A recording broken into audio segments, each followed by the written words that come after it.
What is going on, world? Welcome back once again. My name is ZacNovak and this is ZacNovak Plays Games, or Bake ZacNovak. In today's video, we actually are going over this week at Bungie. Couple of days late, I was actually doing physiotherapy yesterday, so apologies for that. But the video is actually here, so roll the intros, let's get into it, and I do hope you enjoy.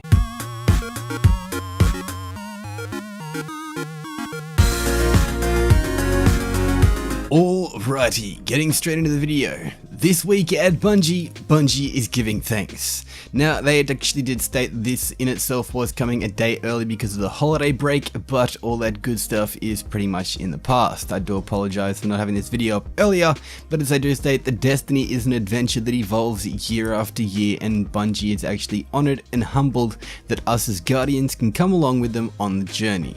So, getting straight into things, the Colonel. Now, she is actually being pardoned. Yes, she is a chicken, so she should be pardoned, and yeah, I do actually like this little actual image. I'm pretty sure this is the farm. Does look pretty freaking cool, and I do like the chicken.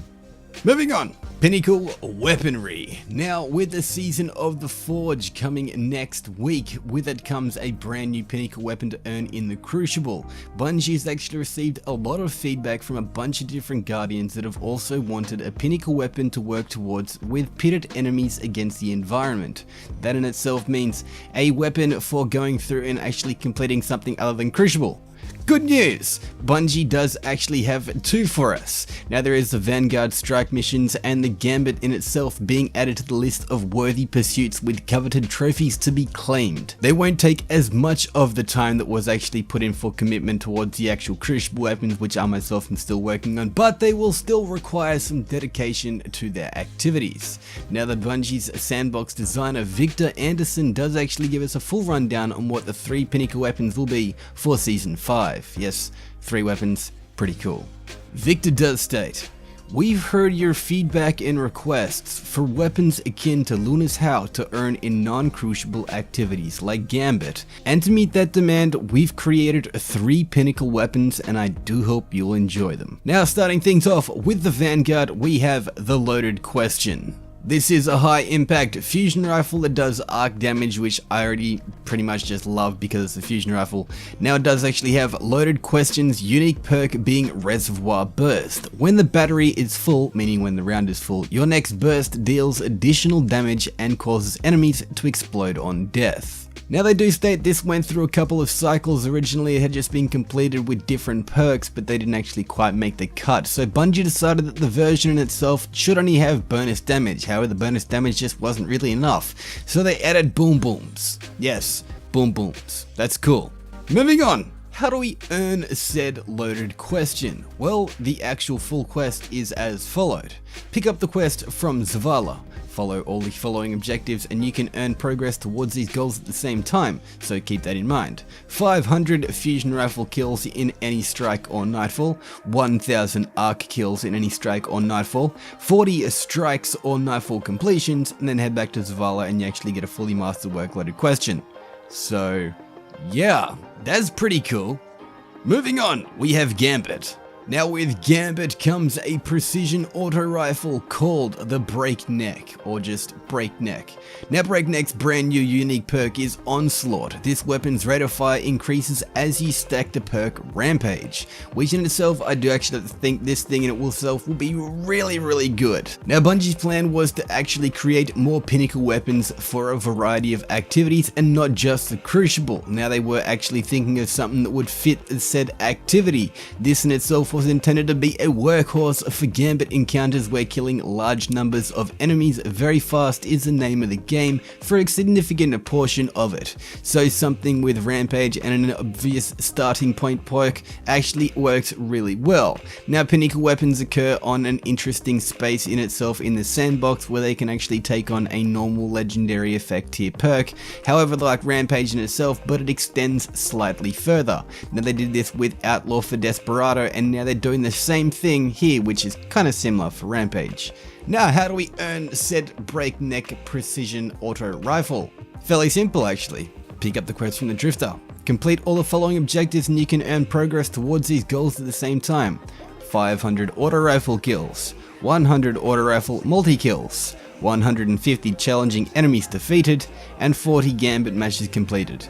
Once said completed all, return to, well, the drifter and you get a fully masterwork breakneck. That's cool. Moving on to the third and final pinnacle weapon, we have the Mountaintop, a lightweight grenade launcher. Yes. The Mountaintop's unique perk is Micro Missile. This weapon fires in a straight line and has a massively increased projectile speed. In addition to the above benefits, the projectile instantly detonates on the environment instead of bouncing like a traditional grenade launcher unless you have sticky grenades selected. Now, why was this weapon created? Well, Bungie states a few reasons. Other than the militia's birthright, Bungie hasn't actually created any new lightweight grenade launchers since Forsaken, and in general it's a pretty underrepresented weapon type. This gives Bungie an opportunity to explore it as a pinnacle weapon and add more variety to the mix of what we'll actually use and have been used against us.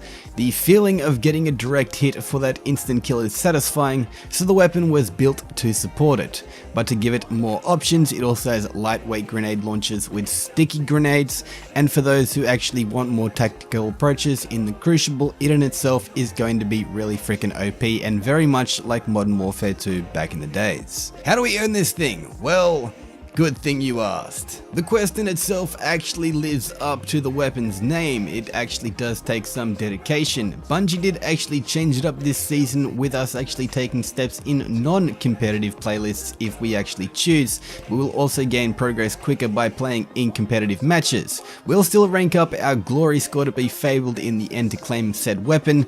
So let's start off with how we started. Step 1.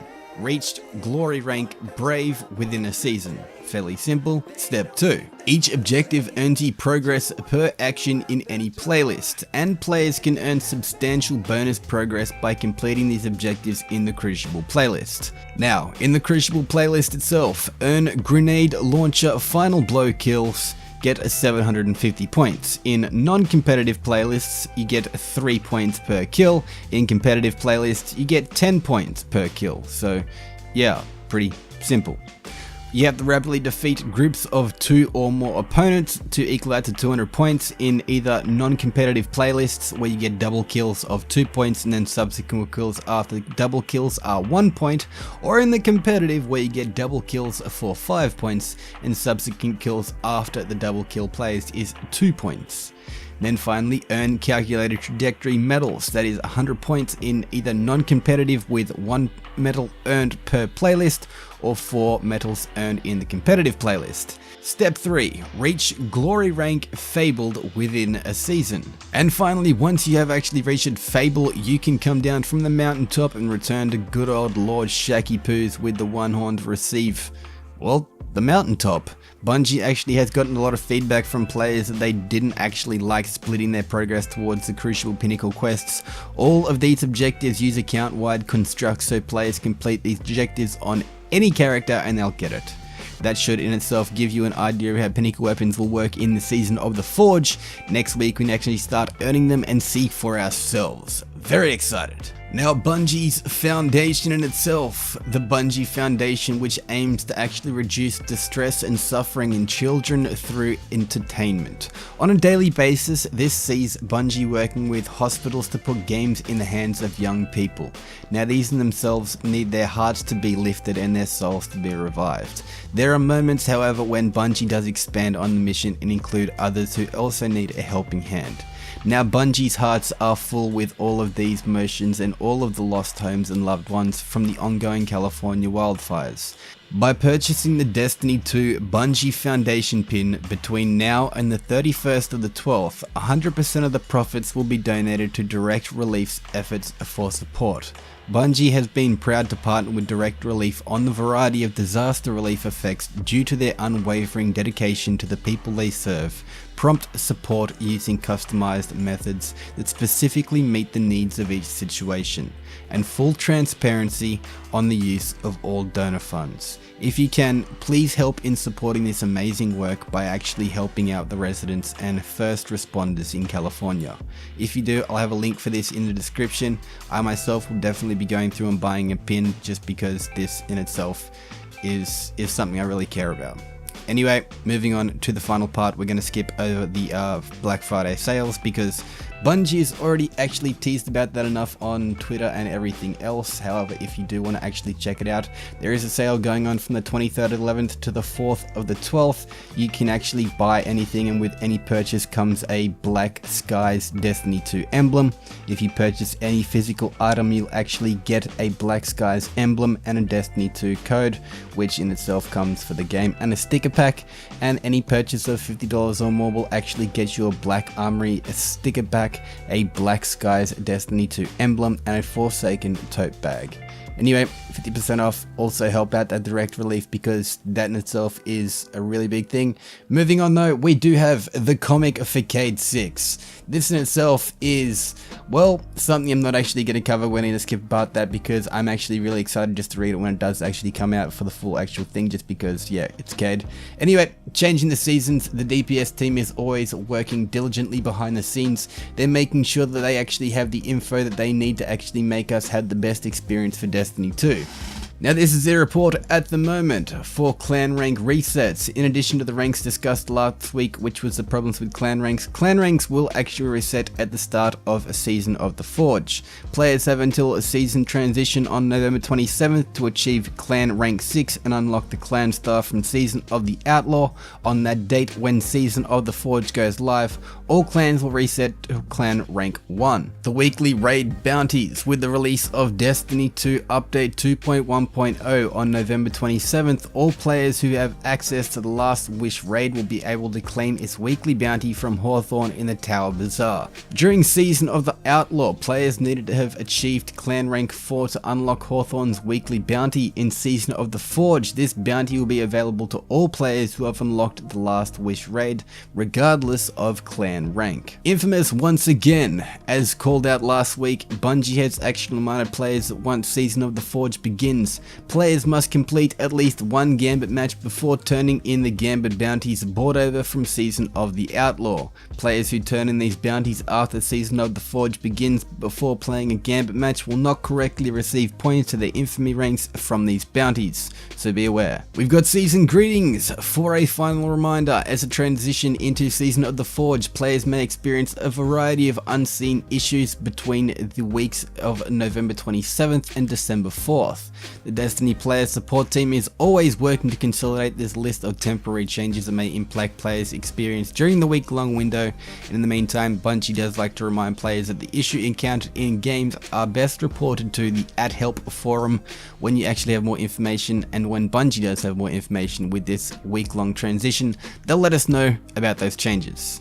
And finally, the Forsaken known issues. In addition to the listed above items, Destiny 2 player support is tracking latest issues reported by players on the #help forum. Provided below is a brief overview of the last known issues in Forsaken. Now, Blade Barrage's tracking issue, it was actually going through and tracking allies, which was a problem, and sword perks in themselves were not activating. Bungie's looking into this, and they'll actually let us know in the future for those changes. And that is pretty much it. Bungie did give us a little bit of a tease on season of the Forge today, but we'll have more of the actual upcoming information and questions of the season itself for the content when it does actually launch. The vidoc will actually release to show us about different stuff that's going around, different details if you guys want to actually see what's happening when we're going forward. There is also a full gameplay calendar to draw a clear picture of what to expect for the rest of the year and beyond. So, that has pretty much been this week at Bungie. This has been ZacNovak. Hopefully you guys have enjoyed this video. If you have, click that like button, do that good stuff down below, share this video, and because people do need to know about what's happening in, well, Destiny 2, if you guys are even interested in Destiny 2. If you are a subscriber and you're not actually getting notified from my videos, hit that bell notification because YouTube is doing its stuff again. If you are a new viewer, hit that subscribe button, maybe hit that bell notification so you can get notified when I do actually upload. But until next time, do all that good stuff and I'll be Sharon like Karen ever. He was Ed Sheeran.